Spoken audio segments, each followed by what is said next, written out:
तो जब स्टेशन पे उतरे तो 6 बजे के करीब वो बताए तो तुम्हें पानी वानी कुछ नहीं मिलेगा।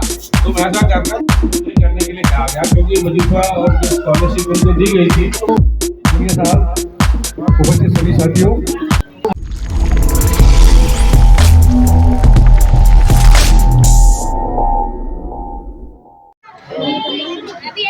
एक ऐसी संस्था है जो नाम इसका शॉर्ट फॉर्म नाम है फूले अम्बेडकरी गौरवशाली आदर्शवादी मुहिम, जिसके तहत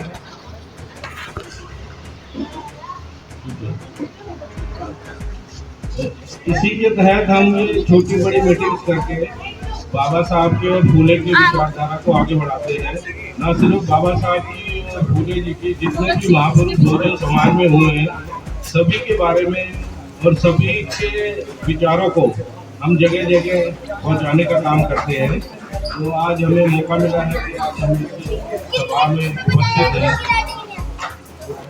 नाम के संस्थापक माननीय तेजेंद्र सिंह ढिल्ली साहब, जो बाल सेव के संस्थापक सदस्य रहे हैं, उनके द्वारा 2008 में ये पैगाम की संस्था बनाई गई थी।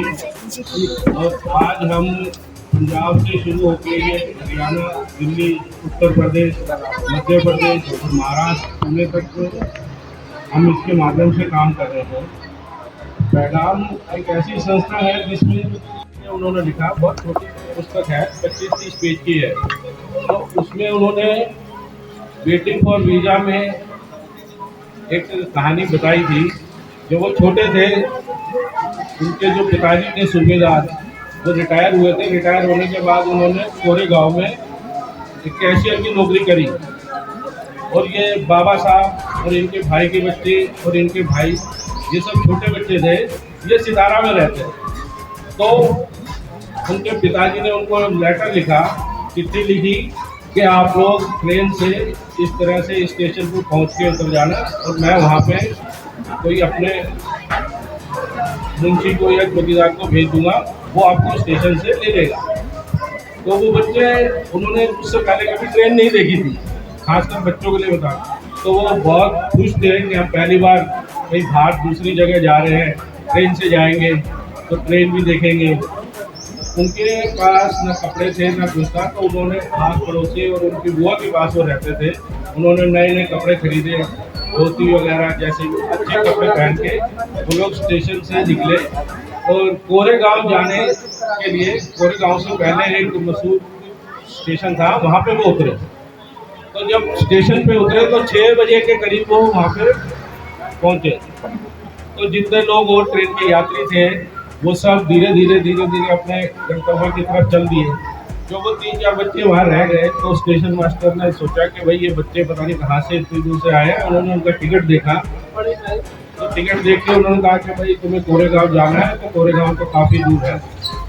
तो उन्होंने, जो स्टेशन मास्टर था, उसने उनके कपड़े देख के ये जज करा कि भाई इतने साफ सुथरे अच्छे कपड़े पहने हैं तो ये किसी ऊँची जाति का ही होगा। तो उन्होंने पूछ लिया उनसे, तो बाबा साहब तपाक से बोल दिए कि हम वहाँ जाति के। तो वो सुनते ही वो स्टेशन मास्टर का मुंह उतर गया। वो देख के हैरान था कि वहाँ जाति के बच्चे भी इतने अच्छे कपड़े पहन के और यहाँ पहुँच सकते हैं। तो उन्होंने, जो गाड़ी वाले थे, जो बैलगाड़ी वाले, तांगे वाले, वो ले जा रहे थे जो, उन्होंने भी ये बात सुन ली। तो स्टेशन मास्टर वापस अपने कमरे में चला गया। और जैसे जैसे अंधेरा होता जा रहा था तो स्टेशन मास्टर को थोड़ी दया आई। उसने बोला कि मैं इनको भेजने के लिए कोरेगांव के लिए कोई बैलगाड़ी वगैरह कर देता हूँ। तो उन्होंने बैलगाड़ी वालों से बात की। तो जैसे ही बैलगाड़ी वालों को पता चला कि ये अछूत समाज से बच्चे, तो कोई भी गाड़ीवान उनको अपने साथ ले जाने को तैयार नहीं। तो ये सुन के बाबा साहब को उसने बहुत धक्का लगा। तो फिर गाड़ीवान को स्टेशन मास्टर ने मुश्किल से मनाया कि भाई ये बच्चे गाड़ी, जो बैलगाड़ी है, खुद हाथ लेंगे, तुम इनके साथ पैदल चलना और तुमको डबल किराया मिलेगा। तो इस शर्त पे वो एक गाड़ी वाला तैयार हो गया बैलगाड़ी से कि भाई मैं इनके साथ तो नहीं बैठूंगा क्योंकि मेरा धर्म भ्रष्ट हो जाएगा। हाँ, मैं अगर ये गाड़ी खुद हाँक सकते हैं, चला के ले जा सकते हैं, मैं इनके साथ पैदल चलूँगा। तो इस तरह से वो बच्चे बाबा साहब के साथ उस बैलगाड़ी में बैठे तो उनके जो बड़े भाई था उसने गाड़ी हाथी, कुछ किलोमीटर तक उन्होंने मील तक सफर किया। उसके बाद जैसे अंधेरा होने लगा तो उस गाड़ी वाले ने एक जगह एक नदी पड़ती थी, वो नदी काफ़ी सूखी हुई थी, उसमें पानी कहीं कहीं गड्ढों में जैसे पानी बच जाता है सिर्फ उतना था। तो उस गाड़ी वाले ने बोला कि भाई आगे तक कुछ और कहीं पानी वगैरह नहीं मिलेगा तो हम लोग यहीं रोटी रोटी अपना खाना वाना खा लेते हैं। तो उन्होंने उसको गाड़ी वाले को कुछ किराए के पैसे दिए, एडवांस जैसे कहते हैं, तो कुछ पैसे दिए, वो पास के गांव में खाना खाने चला गया। बाबा साहब भी अपने साथ बच्चे जो टिफ़िन लेके आए थे उन्होंने खोल के खाना शुरू करा तो उनको पानी की प्यास लगी। जब उनको पानी की प्यास लगी और नदी पे गए तो जैसे ही उन्होंने देखा नदी में जो पानी इकट्ठा हुआ था उसमें गाय भैंस के गोबर की बदबू और बहुत बुरी उसमें बदबू आ रही थी जो पीने लायक नहीं थी। तो वो देख के उनकी हिम्मत नहीं हुई कि वो पानी पी सके और किसी तरह उन्होंने अपना आधा टिफिन खाया और आधा छोड़ दिया कि कहीं आगे पानी मिलेगा तो हम जब ये टिफिन खा लेंगे।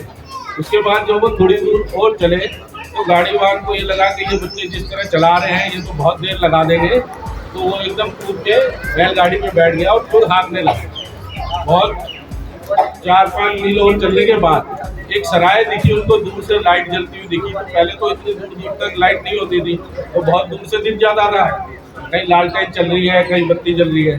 तो उनको थोड़ी उम्मीद हुई कि भाई यहाँ पे कोई मिलेगा।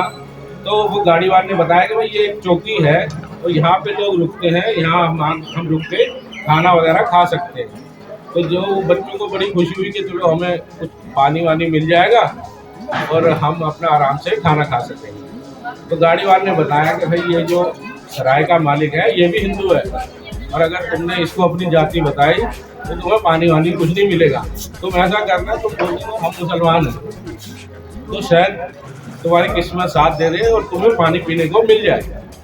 तो छोटे बच्चे थे, बाबा साहब ने उसको बताया सराय वाले को, लेकिन उनकी वो दाल नहीं गली और किसी तरह उसको ये महसूस हुआ कि ये झूठ बोल रहे हैं। तो उन्होंने कहा पानी चाहिए तो ऊपर पहाड़ी पे जाओ, वहाँ से पानी लेके आओ। वो बच्चे फिर मायूस हो गए। कहने का मतलब ये है कि देखो ट्रेन से जाकर इतनी दूर तक उनको पानी पीने को नहीं मिला, इस वजह से, सिर्फ इस वजह से कि वो जाति से शूद्र थे। तो इस तरह का संघर्ष उन्होंने बचपन में देखा। तो उन्होंने, बाबा साहब ने ये कोशिश करी कि भाई हम रात को यहीं रुक जाते हैं, और भी बैलगाड़ी वाले थे सब वहीं रुके। तो वो जो बैलगाड़ी थी उसके बैल वैल खोल देते, उसके बाद उसी के नीचे उन्होंने अपना चद्दर वद्दर बिछा के जैसे भी वो नीचे ही सोने का उन्होंने वो करा कि रात को हम नहीं जाएंगे।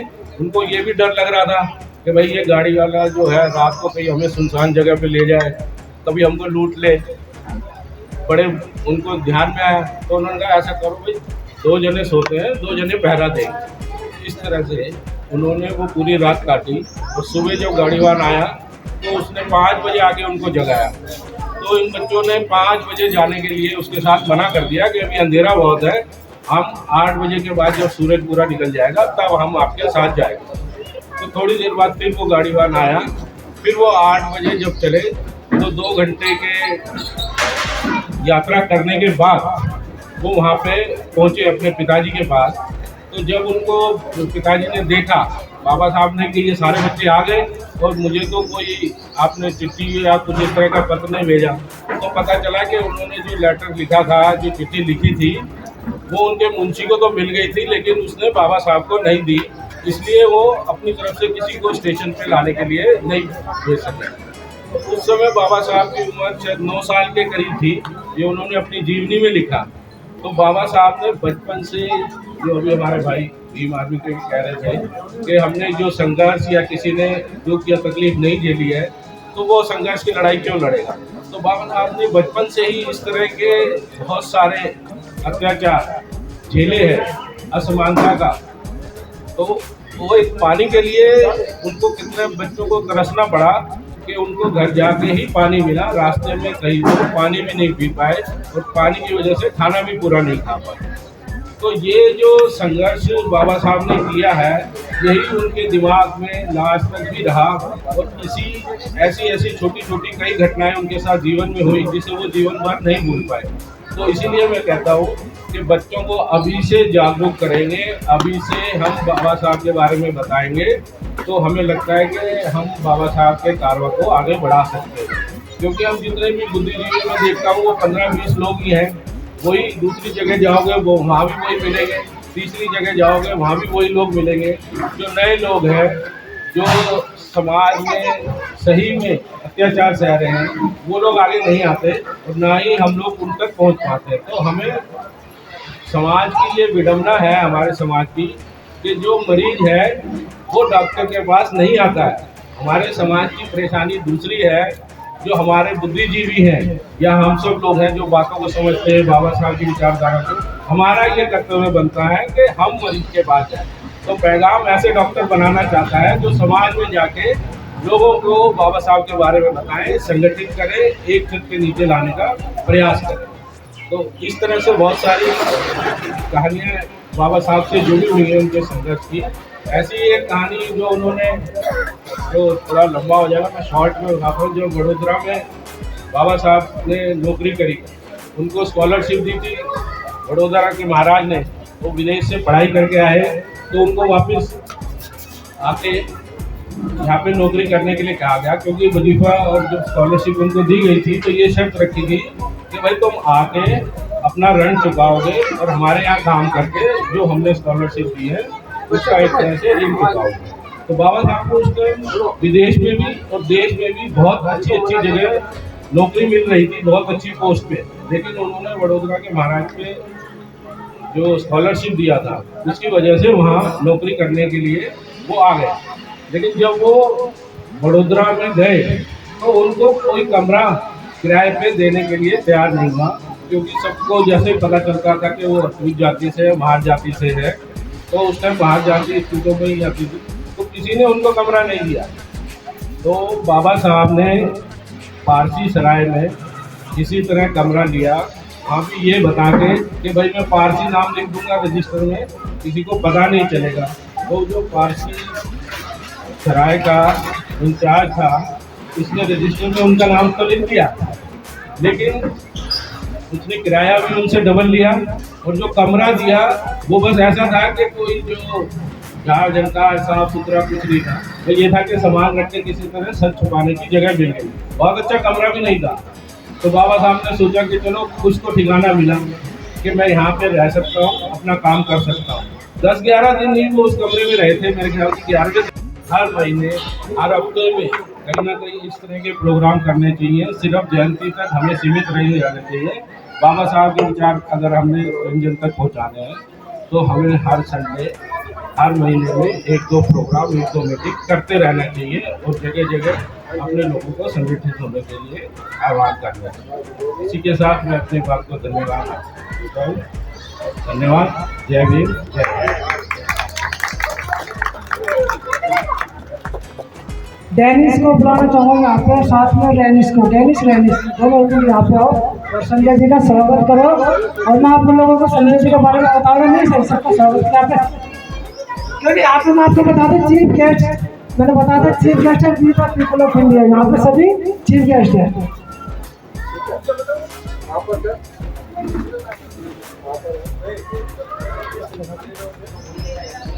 और संजय जी के बारे में एक बार बताना चाहूँगा। संजय जी के साथ 5 साल पहले 4 साल पहले कॉन्टेक्ट में आया था। जिस तरह से महाभारत में एक संजय था जो राजमहल में बैठे बैठे बता रहा था देखो मैं युद्ध हो गया, फलाना मर गया, हाथी मर गया, वो मर गया। उसी तरह से हमें बताते रहते हैं कि भाई समाज में क्या हो रहा है, तुम्हें कहाँ जाना है, किन बातों को मानना, किन बातों को फॉलो करना, किन का साथ देना, किन का नहीं देना और क्या करना।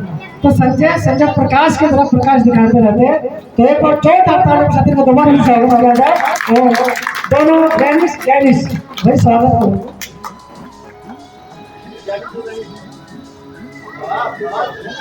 तालियां बजा दो, क्योंकि ऐसा तो जो कहते हैं विचारों की कदर है। आदमी में 140 करोड़ है, लेकिन जिसके अच्छे विचार है उसकी कदर और उसकी इज्जत है। वही इनके विचारों की कदर हो रही है, उसी को बस इज्जत है। से बैठ इसका नहीं। ताली बजाने में कंजूसी ना करें। तो एक चीज और भी है इनके बाद सर, मैं सब लोगों से बोलना चाहूंगा कि थोड़ा सा सॉरी में भी बोले, क्योंकि मैं चाहता हूँ हर व्यक्ति जितने चीज में चाहे बोले तो कुछ ना कुछ जोड़े बोले, चार चार बातें जोड़े बोले ताकि सबका नंबर आए। तो मैं इसी कड़ी में आगे जोड़ते हुए जो तजुर्बा इकट्ठा करके 60 के बाद जब रिटायर होते हैं, उस तजुर्बे का इस्तेमाल जब समाज में जाके करते हैं, तो उन्हीं में से हमारे साथ एक तजुर्बेकार व्यक्ति है आशिफ मठुरिया जी, जो संत गार्गी मिशन चलाते हैं उत्तरनगर में। हर साल संत गार्गी जी की जयंती भी मनाते हैं और बाबा साहब की भी जयंती मनाते हैं। तो मैं उनको बुलाना चाहूँगा, अपने विचार रखें। सर आइए सर, आप तालियों के साथ में स्वागत करिए।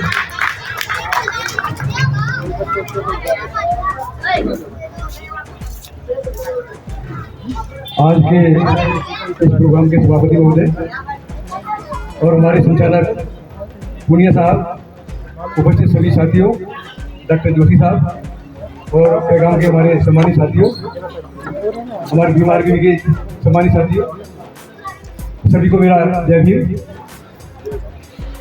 आज के इस पावन पर्व पर मैं सर्वप्रथम बाबा साहब डॉक्टर बी आर अम्बेडकर को कोटि को नमन करता हूँ, श्रद्धासुमन अर्पित करता हूँ। साथियों, जैसा कि हम भारतीय इतिहास के पन्नों में झांक कर देखें तो हमें क्या होता है कि जो हमारा देश है ये संतों और महापुरुषों की जन्मभूमि, कर्मभूमि रही है, जिन्होंने समय समय पर अपनी वाणी से, अपने त्याग और बलिदान से समाज को नई दिशा उठा दी है। उनमें महाकारुणिक भगवान गौतम बुद्ध, बाबा साहब डॉक्टर अम्बेडकर, महात्मा ज्योतिबा फुले, संत गाडगे जी महाराज, संत कबीर और संत रविदास इत्यादि रहे हैं। आज बड़ी खुशी की बात है कि हम बाबा साहब डॉक्टर अम्बेडकर का 135वां यानी 134 वर्ष पूरे करके 135वां जन्मदिवस मना रहे हैं। यदि बाबा साहब जिंदा होते तो 134 वर्ष के होते, 135 वर्ष में परिवर्तित करते। उनका जन्म 14 अप्रैल 1891 को मध्य प्रदेश प्रांत के इंदौर जिले के मऊ छावनी में हुआ। यानी उनका जन्म हुआ इंदौर में और उनका जन्म समारोह 14 अप्रैल को भारत के सभी प्रांतों में, सभी राजधानियों, सभी जिलों में